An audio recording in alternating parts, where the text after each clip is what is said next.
Thank you so much, ladies and gentlemen. It is a privilege to be here. It was an honor to work with Alec on this study. Arthur and I had so much fun putting this together, and Jonathan and the rest of the team, you did such a fabulous job at putting this together. We hope this becomes an annual event. Now that we've ranked the states in terms of which of the ones are the most pro-growth and the least pro-growth, we want to monitor your behavior as state legislators and find out, which ones are moving up and down the scale. So I feel very privileged to have done this in conjunction with Alec and with Arthur Laffer. And I'm so privileged also to have won this award. I think it's the first time in my life I've ever won an award that Arthur Laffer has not won. So that is a great privilege too. I wanted to say one thing about Arthur. You talked about us jostling a little bit, and I kind of want to tell you one story in all seriousness about this guy. Some of you may know, I don't know how many of you watch Larry Kudlow's show on CNBC, but Larry's a good friend of Arthur's and mine, and Larry's one of the great economists in this country. And so once or twice a week, I do a segment with Robert Reich, the economist who's about this high, and he, very liberal. And he and I are good friends, but we don't agree on any policies. And so last night, Larry called and he said, we want to have you on again, but Robert Reich is not available. Do you know any other midget economists who might be able to go on the panel with you? Let's see, midget economist, Arthur Laffer, he can do it. So Arthur came on with me, and we had a good time last night.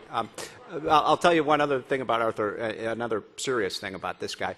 He was ranked by Time magazine as one of the 100 greatest minds of the 20th century. Well-deserving.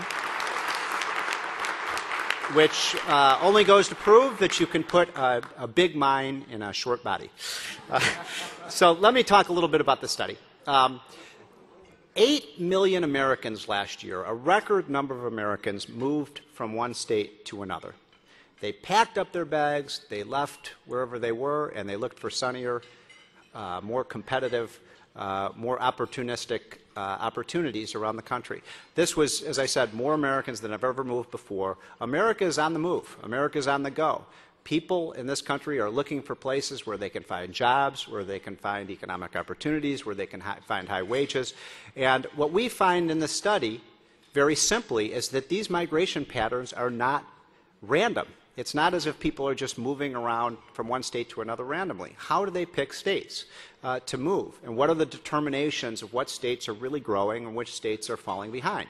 Now, it used to be people said, well, the big determinant of where people move to is climate. Most people don't like to live in really cold areas like Minnesota or Alaska. So they're going to, it's natural that there's been a migration to the south because the weather's a lot balmier and, you have more sunny days there and there's less snow. And that used to be what liberals said, that policy doesn't matter, it's all about the weather.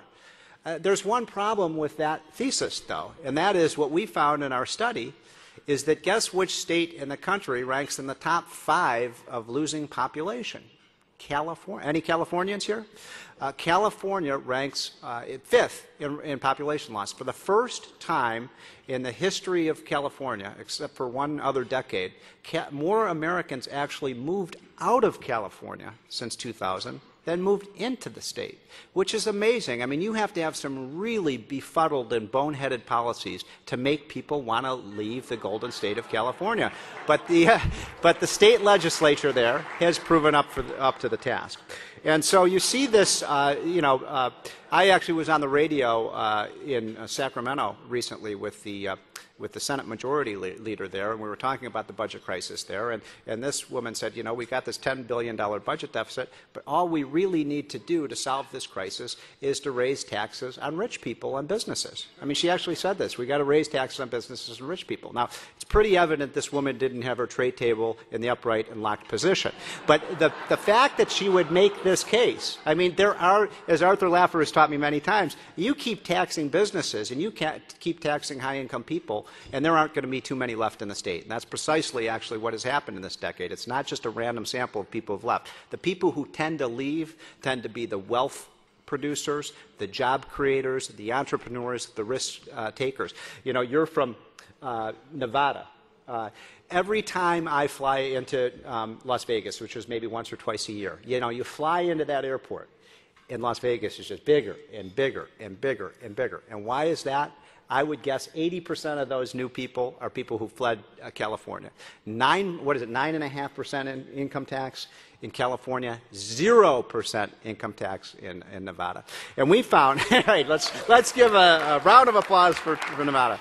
We found in our study that one of the top factors that leads people to leave one state and to go to another is the income tax. And so my first piece of policy advice to you is get going cutting your tax rates. Get going cutting your business tax rates, your income tax rates. You know, people, I go to a lot of states and I tell places that have a 7 or 8% income tax rate, I say, you know what you ought to do? Get rid of your income tax. And people start hyperventilating. I mean, the politicians do. They, oh my God, get rid of our income tax. You couldn't possibly do that. How could our state function without an income tax? This is what people will say in states like Oregon and California and Michigan. And I say, well, that's an interesting question because there's 9 states in America that function very well without an income tax.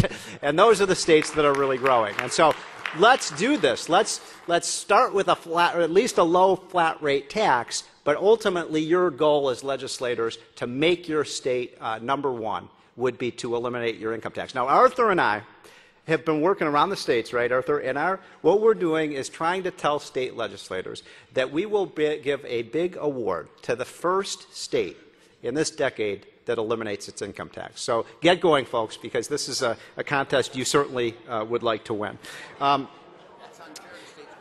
Well, yeah, for the 9 that don't have an income tax, you're disqualified from this. Look, these are not, one of the points that I'd like to make to you is these are not really revolutionary ideas that Arthur Laffer and I are talking about. You know, it used to be when Art Laffer came to this town in 1981 with the greatest president of the 20th century, Ronald Reagan. There's no... When Laffer and Reagan came to this town, they came to this town with the idea that we're going to get inflation under control, we were going to cut tax rates, we were going to get government expenditures under control. At the time, these seemed like really radical ideas. But you know what's happened? First of all, since that time, since Reagan cut taxes in this country, the wealth in the United States has increased from $22 trillion to $57 trillion. We've seen more wealth created in this country over the last 25 years than over any other period in our history. In fact, more wealth created in the last 25 years than the previous 200 years. And so it's been a great run. 47 million new jobs in this country. Over that same time period, Europe has only created 8 million jobs. So we've created about 5 or 6 new jobs for every new job that Europe created. How did we do it? We cut inflation, we cut interest, and we cut tax rates. Now, here's the sad part of this story, though, and this is where we've got to get working as state lawmakers and federal lawmakers. Reaganomics, the idea of cutting tax rates to become more competitive, this has become the economic operating system all over the world, ladies and gentlemen. It's incredible. It's the greatest story, as my friend Larry Kudlow says, it's the greatest story never told. When Arthur Laffer started talking about these ideas, what was that, about 50 years ago, Arthur, something like that? No, but seriously, about 20 years ago when he started talking about this, there was one country in the world that had a flat tax. Anybody know what country that was? Hong Kong. Hong Kong was the only country in the world that had a flat tax. Today, anybody want to take a guess on how many flat tax countries there are? 26. There are 26 countries in the world. Almost every week, we'll get a call from an economic minister from one of these Eastern European countries saying, we're going to adopt the Arthur Laffer, Ronald Reagan flat tax. Just 2 weeks ago, there were elections in Poland. And the new Prime Minister of Poland, I don't know anything about him, except what I do know is that in his first press conference, he said, in Poland, we are going to put in place a 15% flat tax. And then a week later, the president of Bulgaria said, we're going to do Poland one better. We're going to have a 10% flat tax. Ladies and gentlemen, these tax rates are falling over the world. If you don't think these ideas work, look at what's happening in Germany, France, and Sweden. I mean, these are 3 countries that have been the most socialistic over the last 25 years of virtually any other countries in the world. Sweden has been the epicenter of socialism, the grand experiment in socialism. Those countries are rapidly cutting their corporate and personal income tax rates. Why? Because they want to be more competitive.